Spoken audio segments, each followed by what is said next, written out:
Good morning, everyone. As your new director, I would like to begin this meeting with a refresher on ethical practices in decision making. Given that we are a research institute, our discussion will primarily focus on the ethics of psychological research. In this context, ethics refers to a code of conduct that protects participants, researchers in the field of psychology. Today we're going to discuss the differences between ethics and morals, the American Psychological Association's or the APA's general principles, the APA's principles for research ethics, the APA's code of conduct, specifically codes pertaining to research, human research protections implemented by federal government agencies, the different models of ethical decision making, resolving ethical issues, and then we're going to problem solve some historical real-world examples. So, what are ethics and what are morals? What are their similarities and what are their differences? Both ethics and morals are concerned with right and wrong. Ethics are guiding principles or rules that are generally established by our social systems and reflect individual, legal, or professional norms. Morals are our own set of principles that are shaped throughout our lives and generally reflect social and cultural norms. An easy way to remember their differences is to recall that morals apply to me and ethics apply to everyone. However, it is likely, especially if you are governed by a code of ethics, that your morals begin to develop around these ethics. Neither is it uncommon for our morals to conflict with ethical codes. The APA distinguishes their general principles from their code of ethics by noting that the general principles are not sanctionable rules, but rather inspirational impetuses in the development of personal guiding morals. Principle A, beneficence and non-malfeasance, call on researchers to do no harm by protecting the rights and well-being of all persons and animals that they interact with. Principle A also warns against the misuse of influence for biased purposes, and to be aware of how your own wellness or lack thereof can impact your work and those with whom you work. Principle B, fidelity and responsibility, refers to the high standards of care and conduct that researchers agree to. Principle B not only calls on researchers to be mindful of and accept responsibility for their own conduct, but they also have a responsibility to be aware of the conduct of their colleagues. It also calls on researchers to seek guidance when clarification is needed, to avoid conflicts of interest, and to fulfill obligations even when little to no compensation is afforded. Principle C, integrity, asks researchers to be honest and accurate in all they do. Principle C also discusses the use of deception only when it causes the least amount of harm and can be ethically justified. Principle D, justice, calls on researchers to act without bias and to not exceed their experiential limits and competencies. Principle E, respect for people's rights and dignity, covers 3 parts.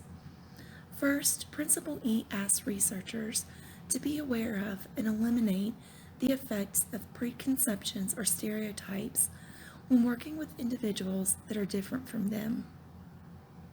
Second, researchers should respect autonomy and take extra care in protecting the vulnerable whose autonomy may be compromised. And third, researchers must work to protect the confidentiality and privacy of those for whom they work with. The APA's principles for research ethics originated from the APA's Science Directorate. And the same as their general principles, these are not sanctionable, but instead serve as a guide to help researchers avoid ethical dilemmas. Discussing intellectual property, frankly, covers several areas. First, researchers should decide early on in a project who is going to receive credit and in what order that credit will be given. Second, researchers need to be cognizant of giving credit to ideas they obtain from sources such as presentations or informal conversations. Third, researchers should keep their data for several years in the event an external reanalysis finds errors or if an external reanalysis misrepresents data. Next, researchers should be conscious of multiple roles. This differs somewhat from multiple roles in a clinical setting, as multiple roles in research are not necessarily unethical. However, you need to be careful of the power differential when recruiting, say, students or interns as research subjects. Make it clear that their participation is voluntary and in no way impacts their role as an intern or student. Lastly, avoid projects where you have a vested personal interest in the outcome. Respecting confidentiality and privacy pertains to several areas.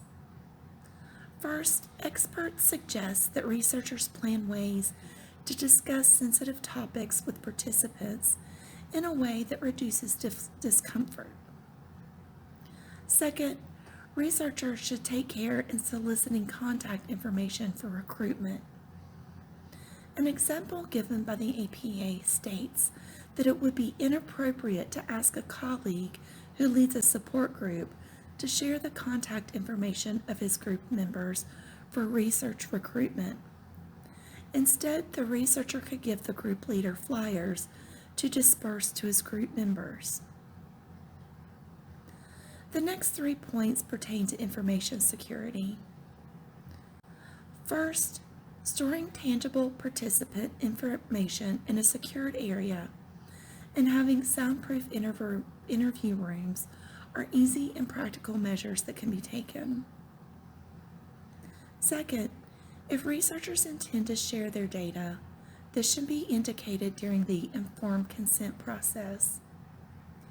Participants should know what data is being shared and with whom the data is being shared and the limits of confidentiality. Lastly, researchers need to be knowledgeable enough, or if not, get the help of someone who is, to protect data that is accessible through the internet. Finally, researchers should know where to look for questions about ethical dilemmas. Becoming familiar with the APA Ethics Code and the Belmont Report goes a long way in helping to understand the necessary foundations of ethics in research. The APA Ethics Code provides clearly defined ethical research principles.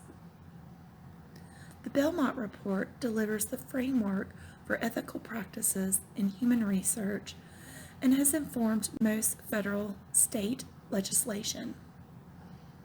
Lastly, when submitting work to the Institutional Review Board, be sure to provide as many details as possible, as the IRB is there to help you address potential ethical issues, as well as legal dilemmas before your research begins. Unlike the guiding principles, the APA standards of conduct are sanctionable. While the APA Ethics Code has 10 sections, today we're going to focus on Section 8 that pertains to research. Standard 8.01, Institutional Approval, requires researchers to obtain approval before conducting research and to comply with the approved protocol. Standard 3.10, Informed Consent, and Standard 8.02, Informed Consent to Research, requires researchers to explain consent in terms that are understandable to the participant.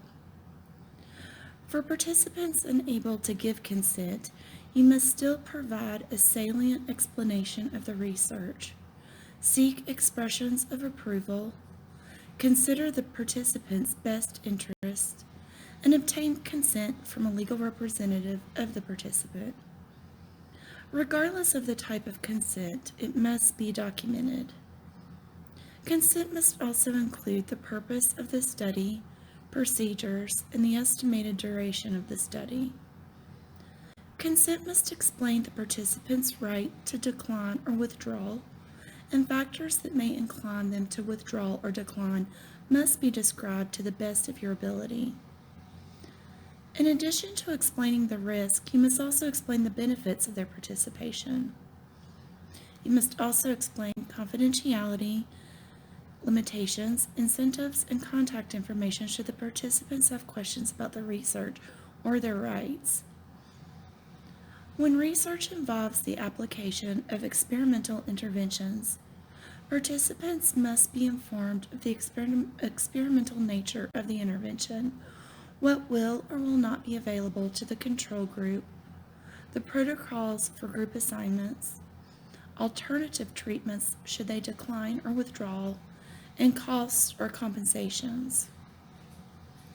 Standard 8.03, Informed Consent for Recording Voices and Images in Research, requires researchers to obtain consent for image or voice recordings unless the research involves public naturalistic observations or if deception is involved.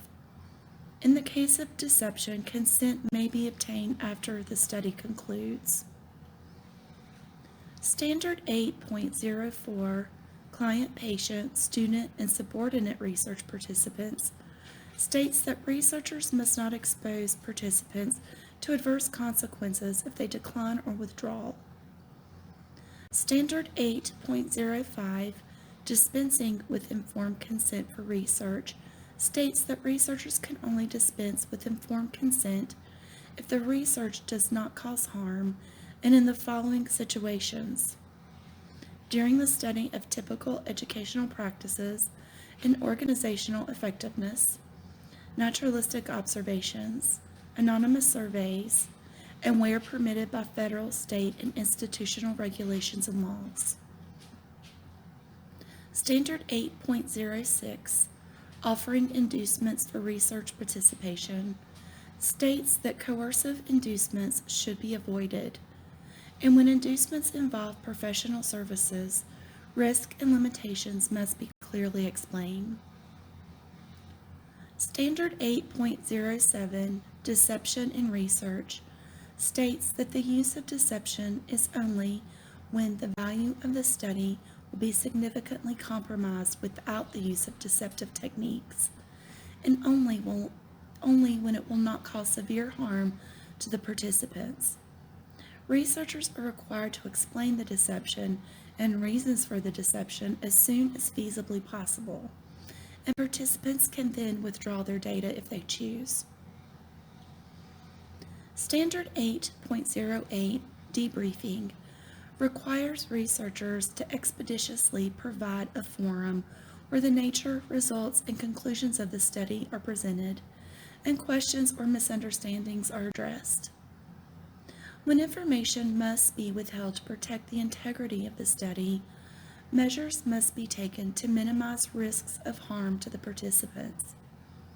If you are made aware of any injury that a participant may have suffered, you must take steps to reduce the damage. Standard 8.09, Humane Care and the Use of Animals in Research, requires researchers to comply with federal, state, and local laws and ordinances in the acquisition, care of, use of, and disposal of animals. Researchers appropriately trained in laboratory animal research must oversee all procedures and are required to ensure the humane treatment of animals that includes the minimization of pain, stress, and illness. Research that subjects animals to pain, stress, or illness must be justified in terms of the value of the study. When an animal must be euthanized, it must be done expeditiously while minimizing pain. Lastly, researchers are required to ensure that all subordinates have received appropriate training on the handling of animals. Standard 8.10, reporting research results. States that researchers do not falsify or fabricate data. If you find errors in your published study, you must take steps to correct it by published means. Standard 8.11, plagiarism, states that researchers never present the work or even a portion of the work of others as their own. Standard 8.12, publication credit, states that researchers credit authors and contributors accurately while not taking or giving undue credit. Standard 8.13, duplicate publication of data, states that researchers do not represent previously published data as new data. Standard 8.14, sharing research data for verification, forbids researchers from withholding data for reanalysis and verification from relevant professionals. Researchers should take reasonable measures to protect the confidentiality of participants when sharing data. When data is requested from other researchers, the data may only be used for the agreed upon documented purposes. Standard 8.15, reviewers, requires researchers to protect and respect the proprietary rights and confidentiality of the content being reviewed. The introduction to the APA's Ethical Principles for Psychologists and Code of Conduct states that researchers must not only consider the Code of Ethics, but also applicable federal, state, and local laws and state board regulations. As previously mentioned, the Belmont Report provided the framework for many of these laws. The Belmont Report was produced by the Commission for the Protection of Human Subjects of Biomedical and Behavioral Research in the late 1970s, following the highly publicized abuses in the Tuskegee syphilis study. I will discuss several laws modeled after the Belmont Report. Title III, Part A, Section C of the Public Health Service Act is essentially a more in-depth description of the APA's Code of Conduct regarding research and can be found here. 45 CFR 46 from the Department of Health and Human Services discusses the formation, functions, and expectations of institutional review boards and protections for human research participants, including children, pregnant women, and prisoners. 45 CFR 46 can be found here. The U.S. Food and Drug Administration's 21 CFR 50 discusses informed consent and the protection of children in research and can be found here. 21 CFR 56 discusses the responsibility of IRBs as well as noncompliance codes and can be found here. The Department of Education's 34 CFR 98 explains the rights of students as research participants and can be found here. 34 CFF 99 discusses the use of student records for the purposes of research within the context of ensuring the student's confidentiality. More information on this can be found here. HIPAA's privacy rule discusses the conditions by which health information can be used for research, and more about that can be found here.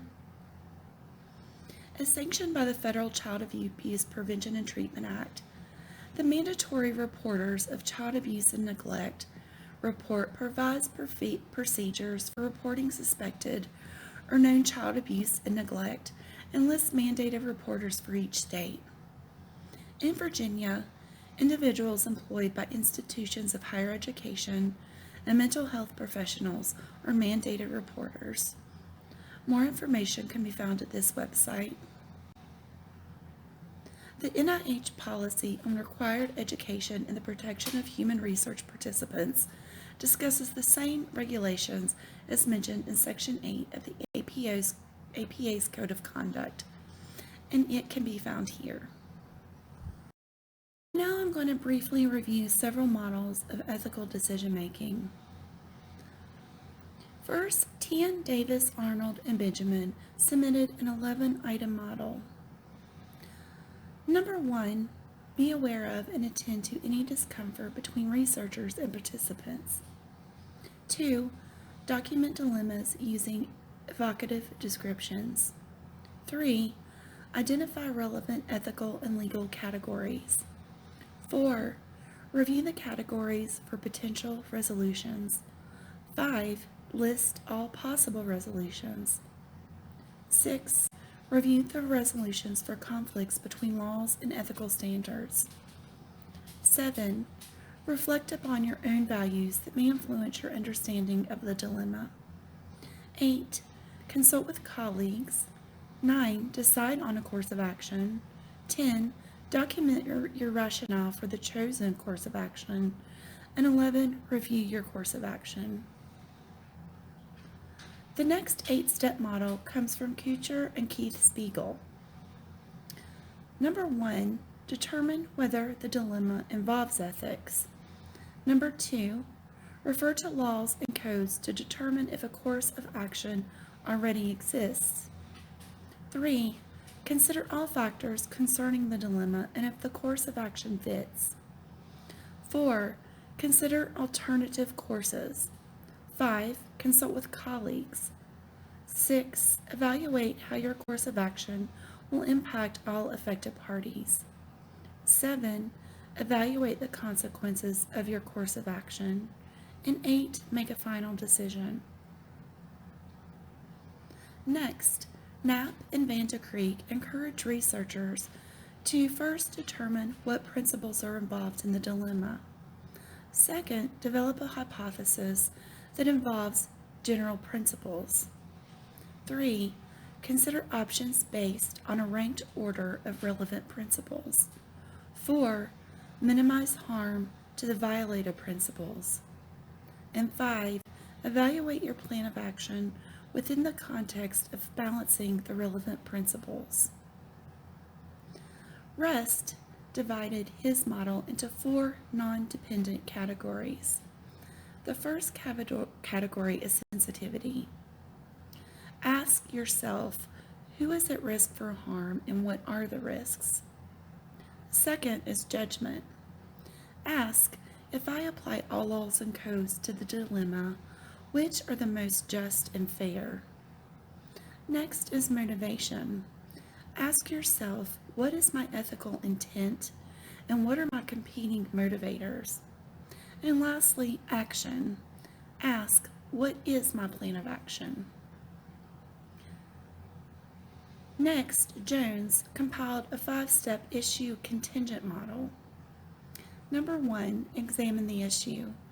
Number 2, make judgments. 3, establish intent. 4, engage in ethical behaviors within the context of intensity and magnitude of consequences, concentration effect, temporal immediacy, probability effect, group dynamics, and social consequences. Fisher proposed another 8-step model.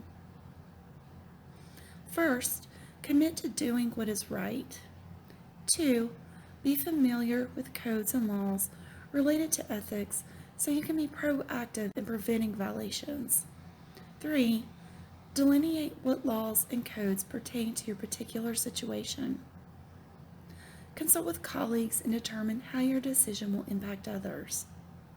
5, develop ethical alternatives and weigh them against laws and codes.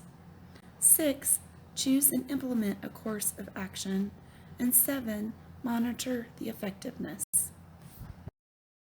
The APA documented standards in Section 1 on resolving ethical issues.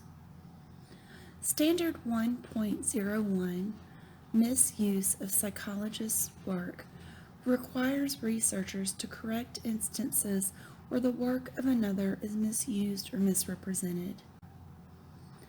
Standard 1.02, conflicts between ethics and law, regulations, or other governing legal authority, requires researchers to clarify the conflict, impart their commitment to the APA Ethics Code, and take steps to resolve the conflict within the scope of the APA's general principles and ethical standards. Standard 1.03, Conflicts between Ethics and Organizational Demands, calls for the same response to conflicts with organizations as Standard 1.02. Standard 1.04, Informal Resolution of Ethical Violations, asks researchers to attempt to resolve ethical violations with others by first discussing with the person when appropriate and when it does not violate confidentiality rights. Standard 1.05, Reporting Ethical Violations, requires researchers to report ethics violations that may or has caused substantial harm, or when informal resolutions were unsuccessful, to report the violations to the state or national committees, licensing boards, or the institutional authorities only if intervention does not violate confidentiality rights. Standard 1.06, Cooperating with Ethics Committees, requires researchers to cooperate with the investigations of all governing authorities. Failure to cooperate is an ethical violation.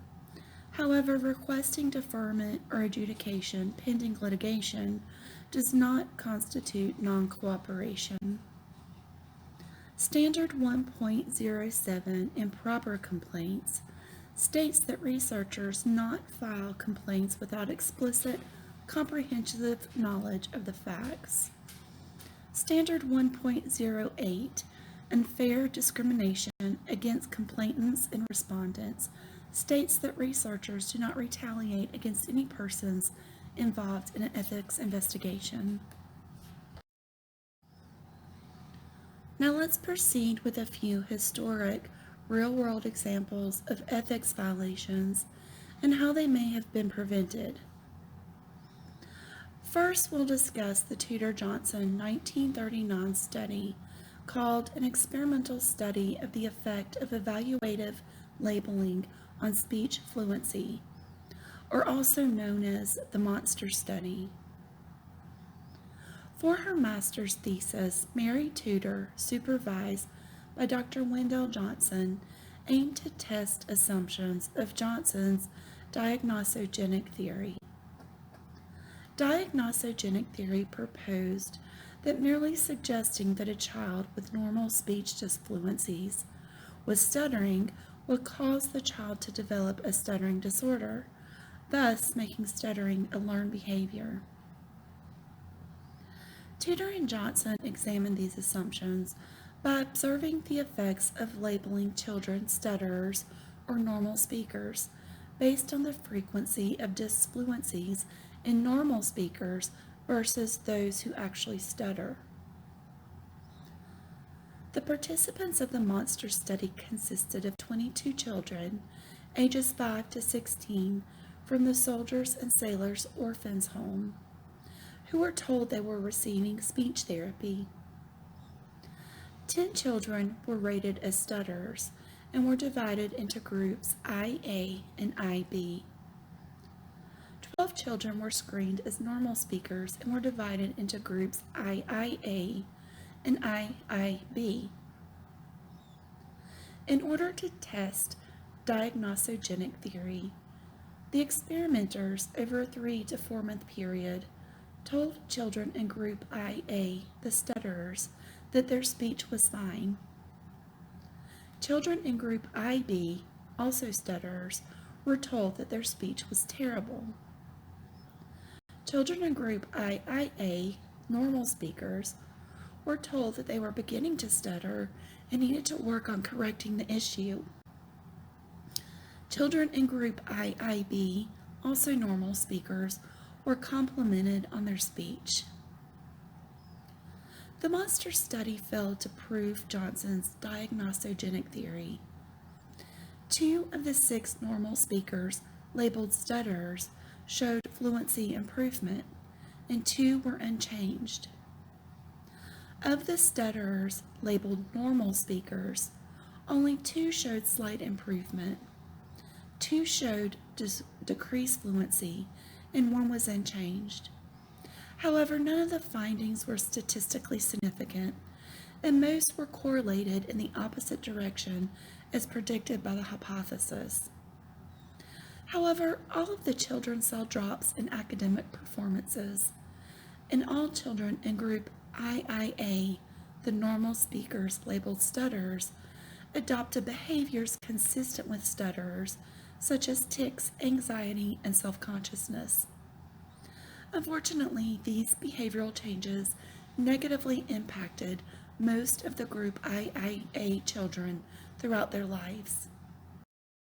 While the APA Ethics Code was published 14 years after the monster study, several ethical issues were present that would prevent the research from being conducted under current ethical standards.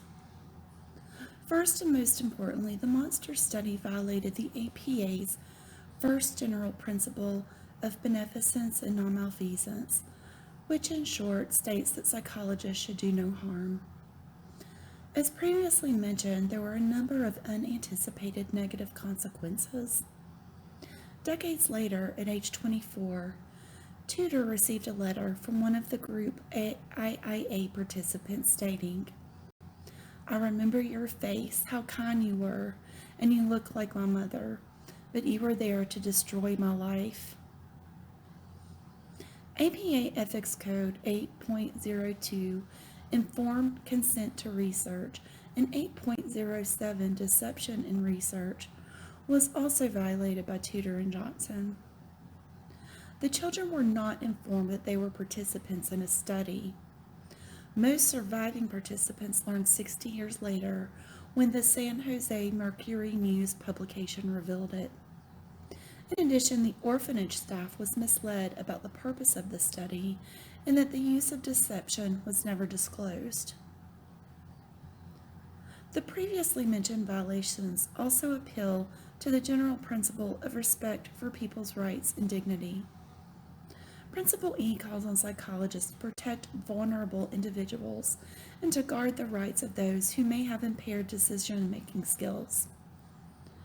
Richard Schwartz argued that Tudor and Johnson's choice to use institutionalized children because of the ease of availability was unethical because they disregarded the vulnerability of orphans with communication disorders.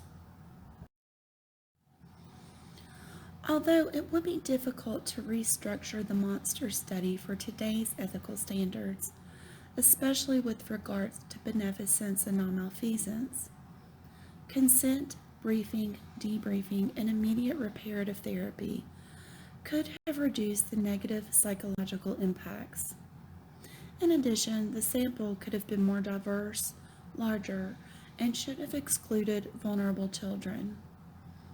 Furthermore, Tudor and Johnson should have published their study so future researchers could alter their designs to reduce the likelihood of failure and unethical practices.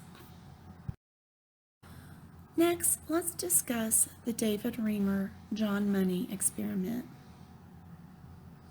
At the age of 8 months, David Reimer, born Bruce Reimer, and his twin brother Brian went for a routine circumcision.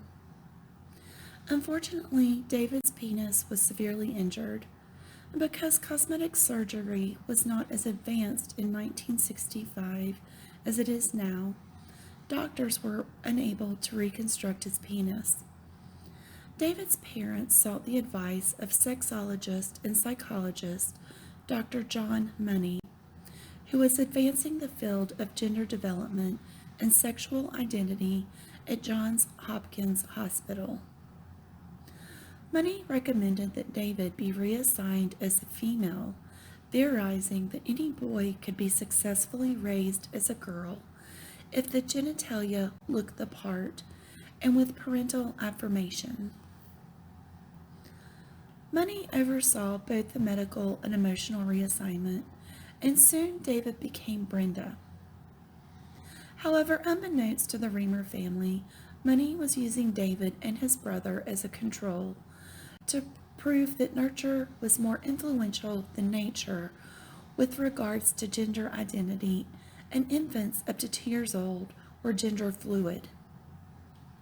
Money published a book on the Reamer case, concluding that his theory was correct. However, at age 7, Brenda began displaying masculine tendencies.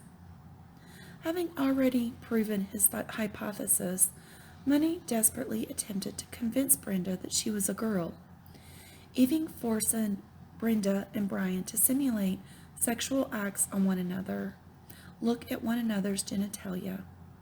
And Money was also accused of taking photos of these activities.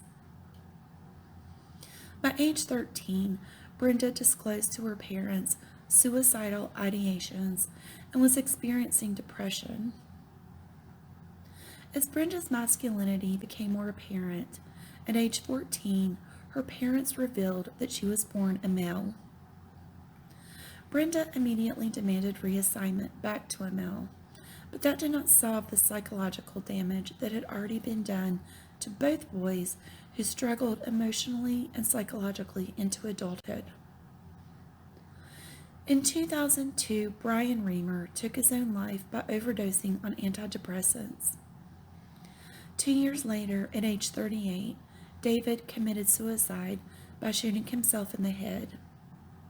Although it has been argued that the brothers' suicides were due to variables other than the money experiment. Although David's parents gave consent for the reassignment procedures and medication, Money failed to disclose that David and Brian were part of an experiment. This is in direct violation of the APA Ethics Code 8.02b, which requires researchers to disclose experimental intents. Money may have genuinely believed, based on his theory and other cases of medically necessary reassignments, that reassigning David as a female was the best option. However, he never offered alternative options, and he never disclosed to Brenda that she was born a male. This violates the APA Ethics Code 8.07b that warns against using deception when such deception could result in harm. Moreover, Money's previously discussed post-surgical clinical practices also harmed both Brenda and Brian, which goes against the APA general principle of beneficence and non-malfeasance. Lastly, in Money's publications and speaking engagements, he declared David's reassignment a success, even though David early on adamantly adopted masculine tendencies. This violated the APA Ethics Code 5.01.A, 8.10.A, and 8.10.B that warns psychologists against making false statements, publishing fabricated research results, and not correcting erroneous published findings. Money was primarily driven by proving his theory that with parental affirmation and genital reconstruction, a boy could successfully be turned into a girl. Given that his theory explained that reassignment had to take place in the earliest stages of development, there are very few ways to adapt his experiment to the ethical standards of today. However, perhaps he could have done more observational work with transitioning adults who could give consent. For the last example, we are going to discuss the 1954 Robbers Cave experiment conducted by social psychologist Muzafer Sharif. Sharif was renowned for his work in the understanding of groups and group members. The Robbers Cave experiment sought to test his realistic conflict theory. Realistic conflict theory proposes that group conflicts, stereotypes, and prejudice occur when groups compete for resources. The study involved two groups of white, middle-class, Protestant 12-year-old boys with two parents. The boys did not know each other prior to the study. The two groups were taken to a Boy Scout camp where they were encouraged to engage in cooperative activities to meet common goals. Throughout the first week, the boys participated in fun activities that helped them to establish their own identity, norms, and culture. During this phase, the groups did not know of the other group's existence.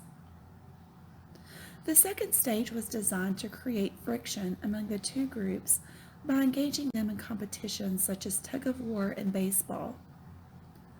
Team and individual awards were given based on accumulated scores. Other situations were constructed by which one team gained at the expense of the other. Initially, the friction between the two groups was expressed verbally, such as threats and insults. However, as the competition escalated, the groups began to express their prejudices physically. For example, one team burned the other's flag, and one team raided and ransacked the other's quarters. The friction became so aggressive that the groups had to be physically separated. During the final stage, the cooling off period, researchers had both teams engage in cooperative activities together. Tensions were reduced, however, the dislike for one another proved more challenging to resolve. When the boys were asked to list features of both their team and the other team, they tended to characterize their team in more favorable terms and the opposing team in negative terms. Sharif concluded that because the group individuals were similar, white middle-class Protestants, individual differences could not account for intergroup conflict. He also concluded that outgroup conflicts were not due to contact with one another and only arose after the boys competed. Lastly, he concluded that intergroup conflict could only be reduced when superordinate objectives promoted cooperation. Like the previous two studies, the Robbers Cave participants were unaware that they were part of an experiment and did not give consent. Furthermore, Sharif misled parents as to the intent of the camp writing. Camp directors are interested in finding out what things can be done to give the boys a wholesome cooperative living experience which will prepare the youngsters for better citizenship and to be leaders in their communities. While exposing the boys to aggression could have caused physical and psychological harm, Gina Perry, author of The Lost Boys, Inside Muzaffar Sharif's Robbers Cave experiment, spoke to many of the participants years later, and they did not note having suffered any trauma. However, the Robbers Cave experiment drew the most criticism because Sharif and his colleagues had conducted two variations of the study that did not produce the intended results. For example, in the first study, both groups joined forces against an individual who they saw as a common enemy. In the second study, both groups turned on the experimenters. However, the results of the previous studies were never mentioned in the Robbers Cave experiment publication. Since the benefits of the Robbers Cave experiment appeared to outweigh the risks, disclosing to both the boys and their parents that they were involved in a study while not disclosing details that would compromise the findings would have made the study far more ethical.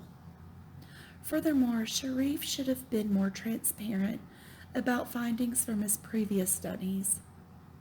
Lastly, the study sample could have been more diverse so that the findings could have been applied to a broader range of individuals. In closing, I would like to leave you with a quote from theologian, humanitarian, philosopher, physician, and Nobel laureate Albert Schweitzer.